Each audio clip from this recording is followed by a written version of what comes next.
Les arnaques des boutiques. Alors, sujet très intéressant et en plus d'actualité. Et je sais que par ce sujet de vidéo, je vais faire plaisir à beaucoup de monde parce que depuis quelques mois, on ne se ment pas.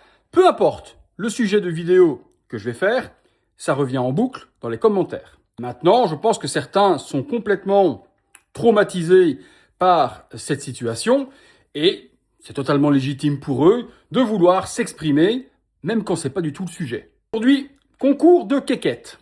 Alors, non pas concours de quéquettes à celui qui a la plus grosse collection, celui qui a dépensé le plus d'argent sur l'année avec ses précommandes.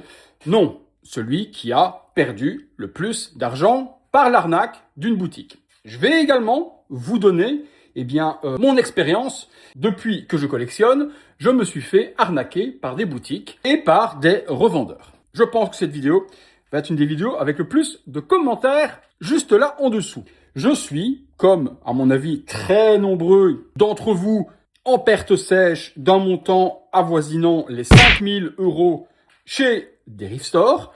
Donc des précommandes passées, des statuts payés en entier. Je pense que d'après ce que j'ai vu dernièrement et la liquidation judiciaire annoncée, je peux faire une croix totale sur mes 5000 €.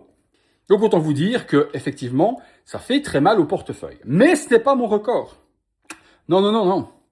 J'ai perdu beaucoup plus que chez Derive Store. Cette année également, avec la disparition de William Wong à Hong Kong et sa boutique Once Men Hobby, puisque j'ai perdu cette année, chez lui, 11 500 $ de précommande. Ce qui doit faire au taux du jour, je sais pas, l'équivalent de 10 000 € dans ces eaux-là. 15 000 € de pertes suite à la disparition de boutique, la mauvaise gestion, de la comptabilité complètement éclatée au sol, des personnes qui partent en dépression, je parle le soi-disant William Wong, et qui laissent la boutique rouler et qui disparaissent et qui fuient leurs responsabilités.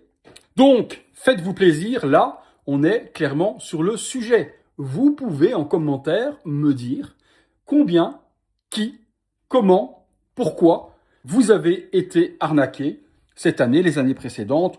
Donc voilà, sujet du jour, les arnaques des boutiques. Et si vous avez également peut-être une explication, comment est-ce que cela peut arriver?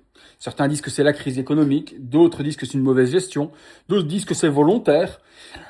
Fin mot de l'histoire, je pense qu'on ne l'aura jamais. Et ce ne sera toujours, à mon avis, que des suppositions. Allez, à vos coms. Est-ce que quelqu'un a perdu plus de 15 000 € comme moi cette année? Je suis bien curieux. À bientôt pour une prochaine vidéo.